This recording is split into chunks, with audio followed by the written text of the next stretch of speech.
сайн байцгаана уу хүмүүс ээ. Өнөөдрийн мэнд хүргэе. За өнөөдрийн хичээлээр хоолыг порцлох, тавглах гэсэн сэдвт хичээл орох байгаа. За амттай сайхан зууш бэлтгэх гэдэг чухал, харин түүнийгээ хүмүүст хэрхэн сайхан харагдуулах вэ гэдэг энэ хамгийн чухал байх нэ. За ингээ хичээлд оръё.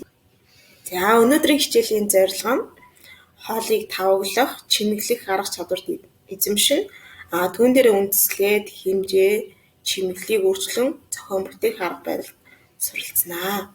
Сэтгэлээ шингэн бэлтгэсэн хоолыг гоёмсог харагдуулах нууц бол хоолыг тавглах юм аа. Хоолыг тавглахдаа өнгө хосдолтыг бэлтгэсэн бүтээгдэхүүнээр бүрдүүлэх нь илүү оновчтой сонголт болохыг мэргэжлийн тогооч нар зөвлөдөг юм байна. Янз бүрийн хэлбэр хэмжээ дүрс оруулан чимгэлснээр хоол нь нүд баясан урлаг болт юм байна. Хачрын талаар бүгдээрээ мэдээлэл авцгаая. Хоолыг тижээллэх чанарыг дээшлүүлэх, хоолнд зохистой амт өгөх, хоолны үзэмжтэй болгох, хоолны шингэцийг сайжруулах нь хоолны хачрын чухал үүрэг юм байна. Төрөл бүрийн хүнсний ногоо, чансан, шарсан, жигэнсэн, түүхий, дарсан ба давсалсан, будаа гойм нь хачирт хэрэглэгддэг юм байна. Хоолны хачрыг төмөс, хүнсний ногоо, будаа, гойм, мөөг, жимсгэнээр хий. За хачрыг бас дараах хоёр аргад ангилд юм байна. За нэгдүгээрт нь болохоор энгийн хачир. Энэ нь болохоор хүнсний нэг төрлийн бүтээгдэхүүнээс бүрддэг хачир гэсэн. За энэ жишээлбэл төмсний нухш гэх мэтчлэн. За нийлмэл хачир нь хэд хэдэн хүнсний бүтээгдэхүүнээс бүрддэг бөгөөд жишээлбэл жинсэн ногооны цуглуулга, салаад гэх мэтчлэн эдгээр нь нийлмэл хачирт ордог. Сүмс буюу соус. Сүмс нь хоолнд сайхан амт оруулж шүүслэг байдлыг нэмэгдүүлэхийн зэрэгцээ өнгө үзэмжийг дээшлүүлэх тустай байна. Сүмс нь халуун эсвэл хүйтэн чихэрлэг буюу амтлаг байж болно. Сүмсийг бэлэн хоолн дээр шууд нэмэхээс гадна зарим хоолныг бэлтгэх үндсэн ажилбарт оруулдаг байна. Жишээлбэл гуляшинд бол соус маягаар оруулдаг тийм ээ. Сүмсийг 3 байдалд хуваадаг. За энд нь болохоор хийх арга аргачлал болоод мөн орц тэгээд олгогдох температураас шалтгаалаад ангилд юм байна. За энэ талаар та номныхоо 124 дугаар хуудасаас илүү дэлгэрэнгүй судалж авч үзээрэй. Хоолыг тавглахдаа анхаарах зүйлсийг оруулж байна.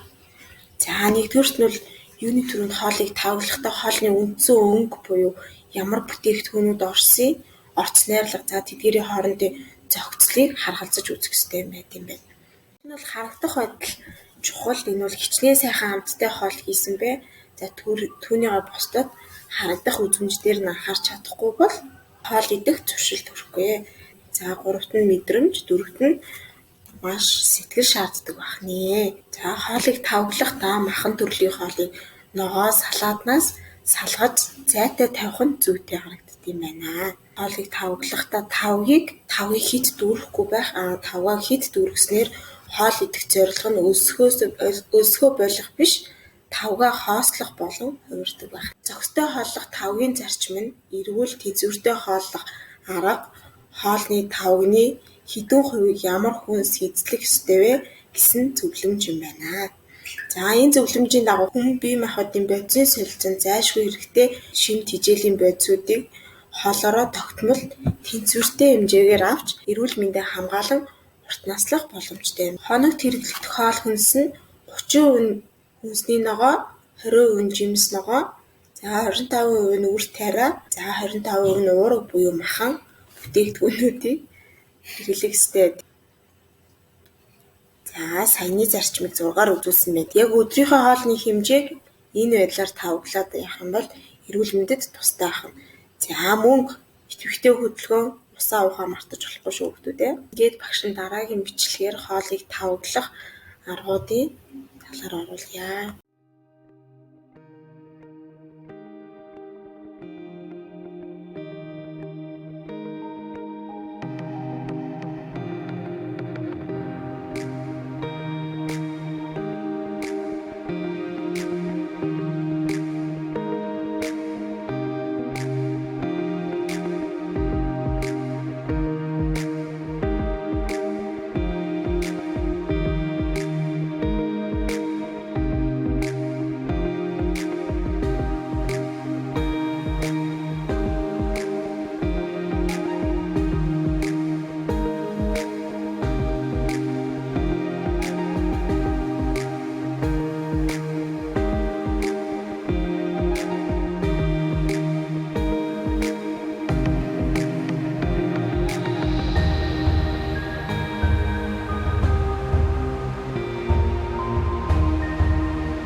Хүн хоол хүнсээрээ дамжуулан хангалттай хэмжээний амин дэм эрдэс бодисыг авах хэрэгтэй бөгөөд өдөрт авах амин дэмээ хоолыг 4-5 удаа бага хэмжээгээр идэх ёстой бөгөөд ингэснээр эрүүл мэндэд сайнаар нөлөөлдөг байна. За зөв зохистой хооллоорой хүүхдүүд ээ. Баяр таа.